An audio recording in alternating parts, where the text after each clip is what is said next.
Est-ce que vous voyez la belle lumière? Donc là, on est en train de marcher pour aller à l'événement de Mimi Icon dont je vous ai parlé. Donc il y en a parmi vous qui m'ont déjà demandé de parler de mes mentors. Et Mimi Icon et Alex Icon, c'est un couple qui nous inspire énormément, mon mari et moi. Et donc c'est vraiment des mentors virtuels qu'on a, mais qui ne seront plus virtuels parce qu'on va les voir enfin. Et en fait, là on est donc à Toronto, mais eux ils habitent en Angleterre, donc on n'a pas toujours l'occasion d'aller à leurs événements. Et là c'est la première fois depuis que je les connais qu'ils font un au Canada et que je peux y aller, donc je suis super contente. Donc vous voyez, je me suis faite toute belle pour mes mentors. Donc si vous me suivez depuis longtemps, vous le savez, je parle souvent de mes mentors, entre autres Martin Latulippe qui est un de mes plus grands mentors. Et donc c'est important d'avoir des mentors parce que c'est des personnes au fait qui sont rendues là où nous on veut aller. C'est-à-dire que c'est des gens qui ont déjà réalisé ce que nous on souhaite réaliser. Donc c'est important parce que comme c'est des gens qui ont marché dans la direction dans laquelle on s'apprête aussi à marcher, dans laquelle on est en train de marcher, ben lorsqu'on est coincé, lorsqu'on a besoin de conseils, lorsqu'on a besoin de soutien, ils vont être là pour nous. Ça ne veut pas dire qu'ils vont être là pour nous one-on-one, c'est-à-dire qu'on va vraiment avoir la chance d'avoir une relation vraiment très proche l'un de l'autre. C'est-à-dire qu'ils ne vont pas être vraiment toujours comme des amis, mais à travers leurs vidéos, s'ils font des vidéos, à travers leurs livres, s'ils ont déjà écrit des livres, à travers toutes leurs activités, leur histoire, on peut s'aider, nous, dans notre propre histoire. Si je lis par exemple une biographie de Richard Branson, qui est un de nos mentors virtuels aussi avec mon mari. Richard Branson, donc j'ai déjà lu moi sa biographie. Ben, dans sa biographie, donc c'est l'histoire de sa vie, il y a plein de moments difficiles, des défis qu'il a pu traverser, qui racontent exactement comment traverser. Par exemple, moi je me rappelle, dans sa biographie, il parle de la première fois qu'il a dû faire un discours, comment il était stressé, qu'il n'a pas réussi d'ailleurs à le faire, mais que cet échec n'était pas considéré comme échec, qu'il a recommencé. Donc toutes ces choses qu'on lit, que j'ai lues moi de cette personne-là, ben forcément m'ont aidé moi aussi pour mes premiers pas dans les conférences, pour mes premiers pas en tant que sur n'importe quelle prise de parole en public. Donc vous voyez, ça sert à ça et on n'est pas obligé donc d'avoir une relation proche avec eux. Ça peut être juste, c'est pour ça qu'on dit virtuel aussi, donc sur YouTube, sur des livres, peu importe. Des fois je parle des rêves et je vous dis n'écoutez pas tout le monde, écoutez plutôt des gens qui ont déjà réalisé ce que vous souhaitez réaliser. Et bien justement, les mentors, c'est des gens qu'il faut écouter parce que c'est des gens, comme j'ai dit, qui ont réalisé ce qu'on veut aussi réaliser, donc qui ont atteint des objectifs que l'on souhaite aussi atteindre, donc ils sont bien placés pour bien nous conseiller et pour bien nous soutenir et nous aider.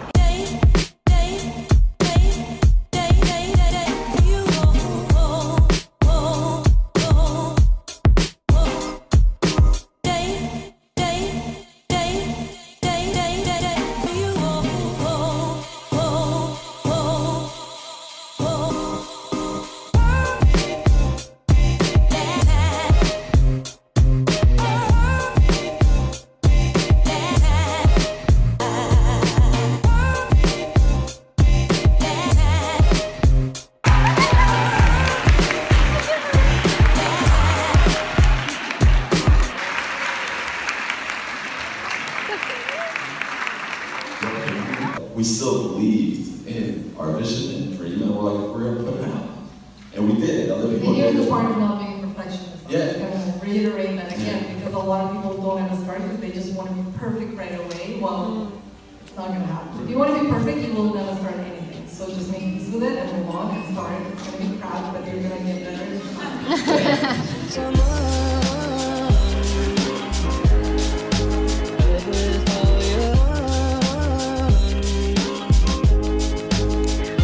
Là, ça vient de finir notre événement, c'était juste génial, c'est vraiment cool de voir des gens que tu vois que sur YouTube ou ailleurs, de les voir en vrai, c'est vraiment cool, comme lorsqu'on veut voir nos stars préférées, même si c'est pas pareil, une star c'est tellement inaccessible, des gens comme ça c'est quand même accessible, on peut prendre des photos avec eux, on peut discuter avec eux après l'événement, même si, en tout cas moi, quand des gens disent Par exemple, ici dans l'événement, ils ont bien précisé qu'ils voulaient partir tôt parce qu'ils ont leur petite qui se réveille. Ils ont un bébé encore de 10 mois seulement qui se réveille tôt le matin, donc ils ont besoin de dormir et tout ça. Ils l'ont bien précisé à plusieurs reprises.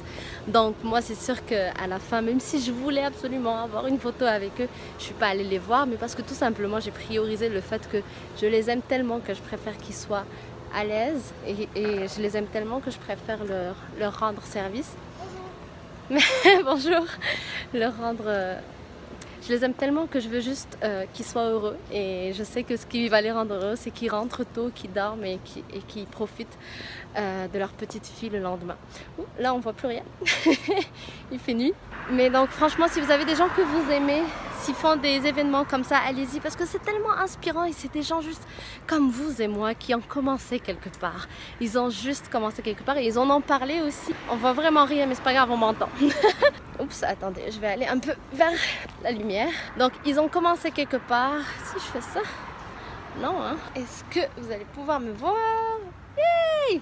On y va. Donc, ils ont commencé quelque part, ils ont parlé de ça justement, qu'on est tous des humains, qu'on a tous peur, qu'ils ont encore leur peur, qu'ils ont encore leurs challenges, leurs défis, même à leur niveau. C'est des gens qui ont plusieurs entreprises, qui gagnent très bien leur vie. C'est des successful people, vraiment des gens à succès.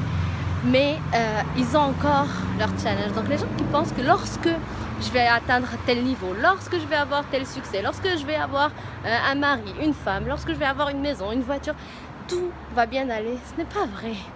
Tout au long de la vie, il y aura toujours des défis, des difficultés à notre niveau. Les défis que vous avez aujourd'hui, chacun, qu'on a tous, chacun, sont à notre niveau.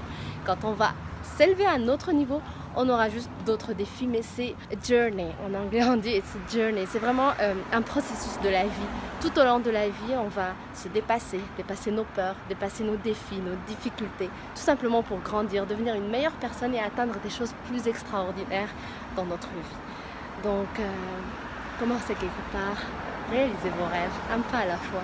Faites vos premières crêpes, faites vos premières crêpes, faites vos premières crêpes. Et là, si c'est la première fois que vous voyez une vidéo de moi et que vous ne comprenez pas ce que je dis, je ne parle pas de crêpes, de vraies crêpes. Mais vous savez, on dit toujours que quand on fait la première crêpe ou le premier pancakes, souvent il va être raté. La première crêpe, elle n'est jamais aussi bonne que la 10e et la 20e. Donc c'est la même chose dans la vie tout simplement. Il faut juste commencer. Il ne faut pas attendre d'être parfait, parce que si tu attends d'être parfait, tu ne vas jamais commencer. Et au fait, la perfection vient avec la pratique. Donc en faisant une première crêpe, puis une deuxième, puis une troisième, puis une quatrième. Et à chaque fois qu'on refait la chose, on se perfectionne, on avance et on devient meilleur. Et donc on atteint l'excellence. Avant d'être excellent, il faut être débutant. C'est ça mon analogie de la première crêpe. Alors faites vos premières crêpes. Je vous fais de gros bisous. On se retrouve bientôt sur d'autres vidéos. Bye!